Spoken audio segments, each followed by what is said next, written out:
তাদের মাধ্যমে এখন চর্চা এখন আপনাদের মাঝে সার্বিক পরিস্থিতি নিয়ে আলোচনা করবেন আমাদের জাতীয়তাবাদী ছাত্র সংগঠিত প্যানেলের সিটি পদপ্রার্থী আহমেদ ইসলাম।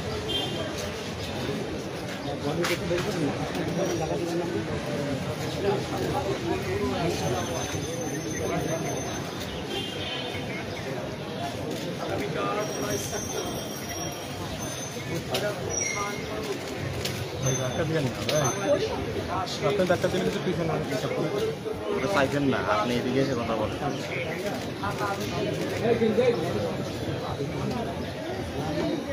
প্রিয় সাংবাদিক বন্ধুগণ, আমি এর আগেও আপনাদের সতর্ক করেছি, আপনাদের মধ্যে যে গোটা জাতিকে এবং গোটা ঢাকা বিশ্ববিদ্যালয়ের শিক্ষার্থীদেরকে আমি সচেতন করার চেষ্টা করি যে নির্বাচনের আগের দিন নানান ধরনের সাইবার অ্যাটাকের প্রিপারেশন আছে। আমি যে সংখ্যাগুলো করেছিলাম তারই প্রমাণ মিলল আজ সকাল 9টা 9:30টার দিকে।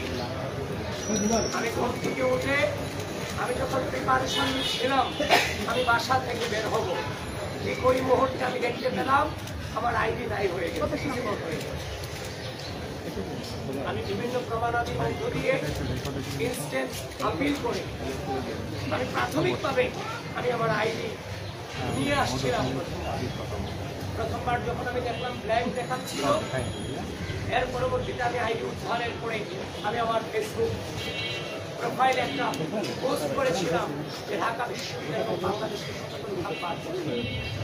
ঠিক এই পোস্টে 56 থেকে 57 মিনিট পর আবারও একইভাবে আমার আইডিকে ডিসেবল করে দেওয়া হয়।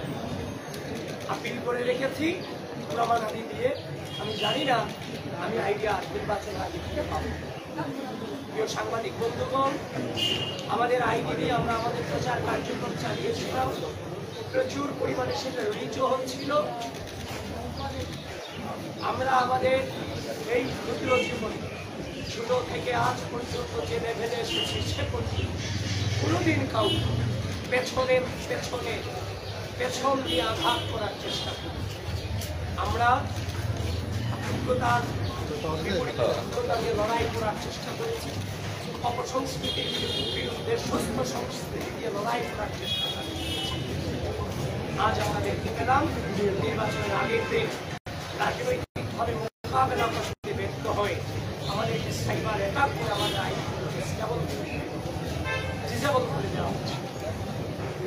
বন্ধুগণ, এই ঢাকা বিশ্ববিদ্যালয় 5 আগস্ট পূর্ববর্তী সময়ে আমরা লড়াই সংগ্রাম চালিয়ে গেছি সকল রাজনৈতিক এবং 5 আগস্ট পরবর্তী সময়ে সুস্থ রাজনৈতিক সংস্কৃতি চর্চা করতে আমরা একটা অদৃশ্য শক্তির বিরুদ্ধে ক্যাম্পাস লড়াই চালিয়ে যারা শিক্ষার্থীদের মানবাধিকার বিশ্বাস, যারা শিক্ষার্থীদের মত প্রকাশকে ভয় পায়।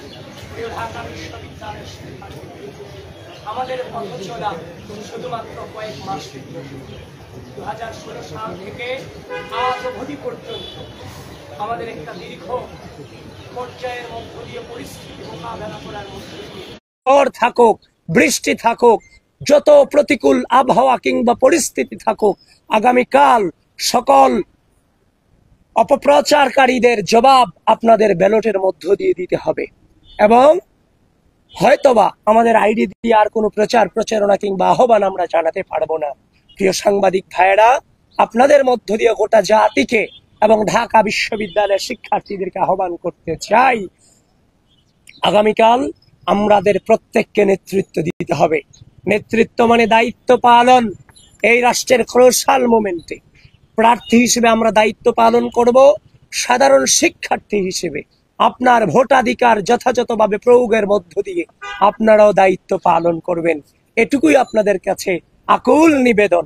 প্রত্যেকটা মুহূর্তে বাজে বাজে পরিস্থিতি অতিক্রম করেছি। স্বাধীন এই সার্বভৌম 5 আগস্ট পরবর্তী বাংলাদেশে আবারও সেই একই নোংরামির শিকার হতে হবে, সেটা সত্যিকার অর্থেই চরম বেদনাদায়ক। প্রিয় বন্ধুগণ, আবারও বলছি, যারা মানবাধিকারে বিশ্বাস করে না, মত প্রকাশে বিশ্বাস করে না, ঢাকা বিশ্ববিদ্যালয়ের শিক্ষার্থীরা আগামীকাল তাদেরকে ব্যালটের মধ্য দিয়ে জবাব দিবে। ইনশাআল্লাহ। ধন্যবাদ সবাইকে, আবারও আপনাদের সাথে দেখা হবে। আমরা আমাদের যে কনসার্ন ছিল সেই কনসার্নটুকু আপনাদেরকে জানিয়ে দিয়েছি। আমরা বিশ্বাস করি বিশ্ববিদ্যালয় প্রশাসন, নির্বাচন কমিশন এবং রাষ্ট্র একযোগে নির্বাচনকে সুষ্ঠু করার জন্য কাজ করবে।